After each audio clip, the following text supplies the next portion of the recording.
Hey Union Baptist kids, Pastor Kyle here again today. It's Wednesday of the Holy Week, and I want to tell you a little story about what took place on Wednesday.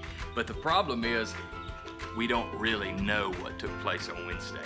We know on Monday, Jesus, as we talked about, came into Jerusalem on the back of a donkey. We know that on Tuesday, the religious leaders started to plot and scheme and conspire against him so that they could arrest him. We know that those things took place. We know about the Olivet Discourse that we talked about yesterday, where Jesus goes to the Mount of Olives and begins to tell a story about how even after he dies and rises again and ascends into heaven, he's going to come back again. We're looking forward to that day.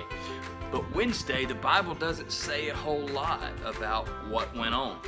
In fact, the storybook that we've been reading a little bit, it doesn't contain any information about that day either. So we really don't know what took place on Wednesday. What we can assume, I think, though, is that Jesus probably rested on Wednesday. He had had a busy couple of days for sure. We see Lazarus come back from the dead. Jesus raises him a few days before this.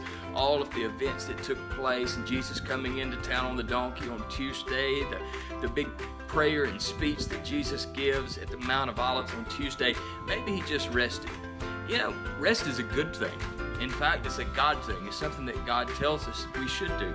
Maybe during this time that we're in right now that's a little bit strange and we're not busy with school and work and ball and everything else, maybe it's a good opportunity for us to also take a rest. And as we rest today, let's think about what Jesus did on Monday and Tuesday of the Holy Week and what he's got coming on Wednesday, Thursday, Friday, Saturday, and Sunday. Let's take a time to think about that today as we rest a little bit. All right, see you guys Thursday.